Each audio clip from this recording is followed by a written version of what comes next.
To refresh your memory, a new Las Vegas police team is re-examining Tupac Shakur's death.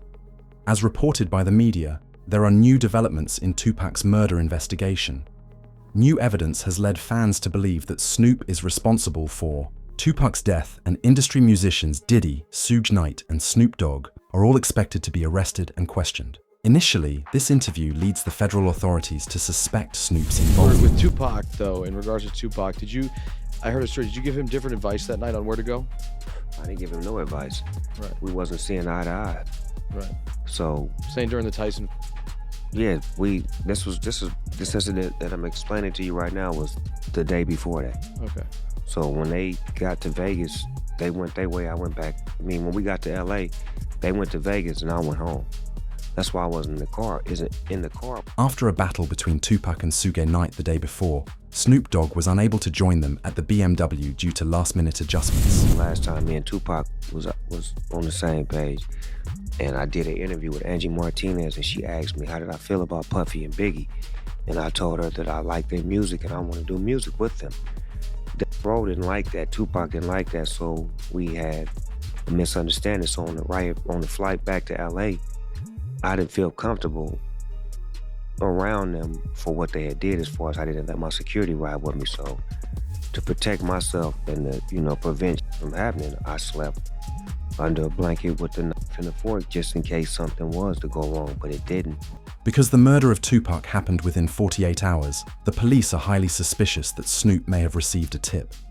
It is widely believed that Snoop Dogg, who was heavily tapped into the streets 2 decades ago, may have received a tip that Tupac would be the target tonight, which is why he chose not to board that vehicle. 2 days before his death, Snoop claimed to have disliked Tupac in another interview that the feds discovered. Yeah, a week before he died, we was best of friends. 2 days before he died, I don't think he liked me. Why?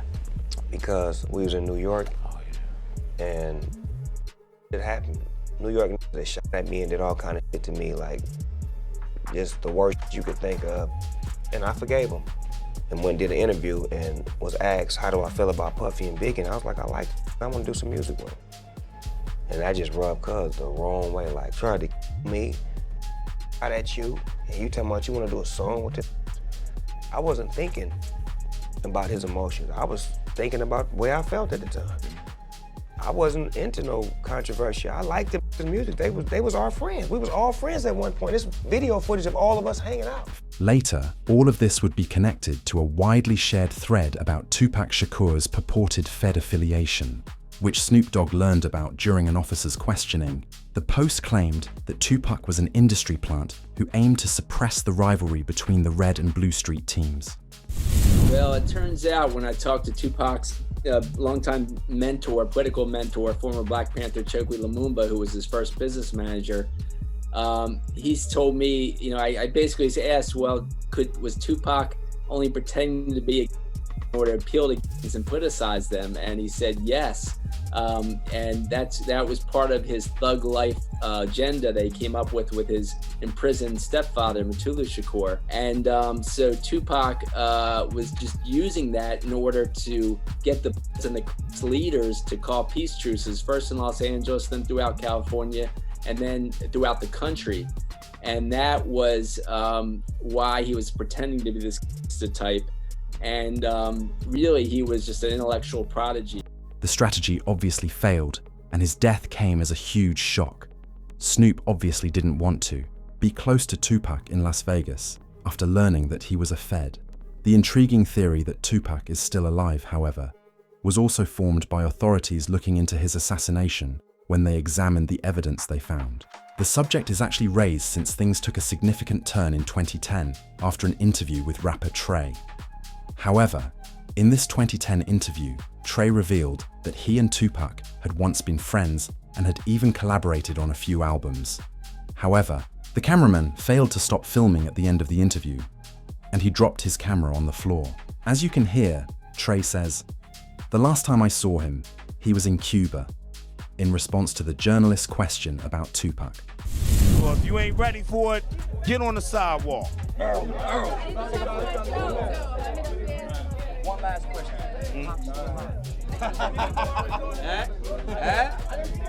Nobody knows. Y'all good? Yeah, we good. Thanks a lot, man. We good. 2 weeks later, a video purportedly showing Tupac relaxing in a Cuban parking lot made its way onto a news web. That's Pac, man. He with the outlaw. And Reg from Holla Back is trying to be friendly and get autographed. Holla Back exclusive, baby. Holla Back. Just in case Tupac is still alive in Cuba. Suge Knight, however, concurs that Tupac is still alive and well in 2025, as he has stated in numerous interviews over the past 2 decades. Thus, it doesn't appear to be a theory anymore.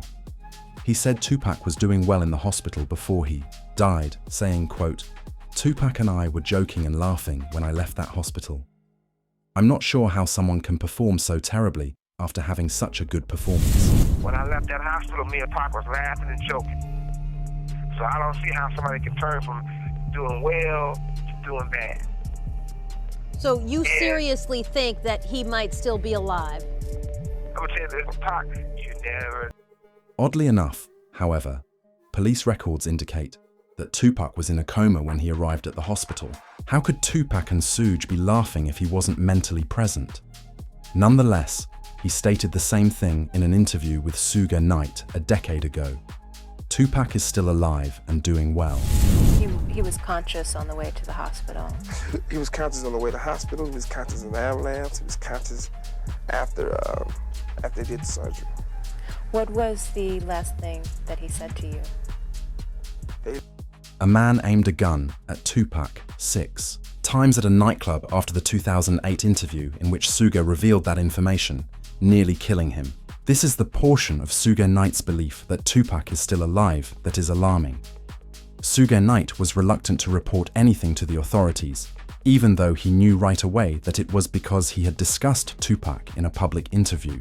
But the saddest thing is that Suge Jr., his own son, created the same error that was committed in 2018. "You've said too much. It's now time for you to go," was the remark Suge Jr. received after he revealed that Tupac was still alive and residing in Malaysia. He shared another photo of the text exchange on Instagram following his statement.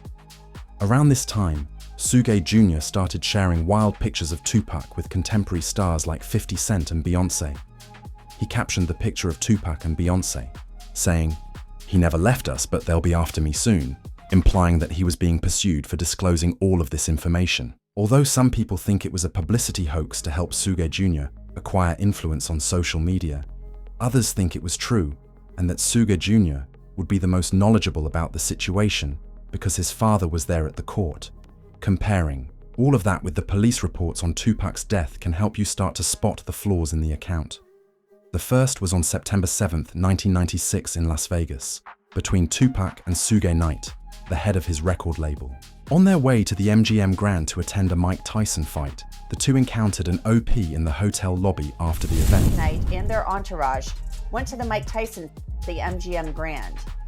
Keefe D and his nephew, Orlando Lane Anderson, and 2 of their friends were also there. Keefe D told LAPD Detective Greg Kading more than a decade ago, in a proffer that couldn't be used against him, the shooting was retaliation after Tupac jumped Orlando and up at the casino. Surveillance cameras recorded the fight. Tupac was angry that Lane had stolen his necklace years prior in Compton. Tupac, Suge Knight, and the entourage left the casino quickly. At approximately 11 p.m., Tupac and Suge had to return to their hotel to change before having a wild time at a club when security broke up a fight between them and the staff. On their way to the club, they stopped at a red light before continuing down Las Vegas after getting into their black BMW and starting it. They would be driving there when the car next to them pulled up at the light, and they would start talking about Tupac's concert at the Club 662. Members, including Orlando and Keefe D, jumped in their white Cadillac and started cruising the strip looking for the offender. Before long, they finally spotted Tupac's caravan. At the intersection of East Flamingo Boulevard and Koval Lane, the white Cadillac pulled alongside the black BMW with Suge on the driver and Tupac on the passenger seats. The back window of the Cadillac rolled twice in the chest, once in the arm, once in the thigh. 3. For 14 years, the ramifications of the tragedy were unknown. As they began looking into the matter, the investigators discovered a troubling interview that a man named KD had given. In an interview conducted on DJ Vlad's show, Keffe D describes how he found Tupac and nearly pulled up on him brandishing weapons. And Bubble Up was the driver, and Baby Lane and Freaky were in the back seat. We was just all in the car together. Just say that. This was the white Cadillac. Yeah. So you guys are driving around, and then you hear these girls say, "Tupac, Tupac." Got to the light. He was going to go drink, and he happened to be hanging out the window. He was hanging out the window like he was in a parade. Tupac? Yeah, he was. So what happens next? You said that as you're driving up towards the BMW, with Suge driving and Tupac in the passenger seat. But according to Keffe D, Tupac was the only one hurt in the event since he started grabbing for a gun as soon as the other car stopped at the red light. You said that as you're driving up towards the BMW, with Suge driving and Tupac in the passenger seat, and you said that Tupac pulled out a... It looked like he was reaching, yeah. Yeah, it did. Okay. Yeah. Did you actually... No, once he got the reaching, I got the ducking. So someone from your car started at Tupac. The fact that so many people didn't believe Keffe D was telling the truth implies that Tupac was aware of what was going to occur in the street. As a result, he made public previously unseen video of a police interrogation conducted the evening of the incident. You say Suge looks over, he sees you? He looks right at you? Yeah, he looks at me. Okay. When he looks over at you, and then, Tupac's busy getting evidently, the story is Tupac's trying to either get out in the back seat or something. Yeah, what do you see happening inside of their Jumping car? in. I seen him going Suge head. I thought he was. So Orlando across Dre? He leaned over on the window, we rolled down the window. Ultimately, the court documents would even contain Keffe D's reaction to Tupac's passing, revealing his actual feelings. I hate that happened, dog. I really do, man. It took a lot of people's lives, dude. Hate that happened. Probably God. I feel that was wrong, man. It was just wrong, purely wrong. You know what I'm saying? I wish it had never happened. You know what I'm saying? That's my opinion. It never happened, dude. This is where it will be revealed, and things start to get a little strange. In his book, Compton Street Legend, Keffe D discusses his contributing factor to Tupac's death. 10 years after he even confesses to the crime and admits to knowing the perpetrators, why is he still being arrested for it? Fans think this video is a cover-up because Tupac is still alive, and the evidence is getting too close to answering the riddle. They think that by tying up an old man for the crime, the news will slow down. Never forget that you have no idea what goes on behind closed doors in Hollywood.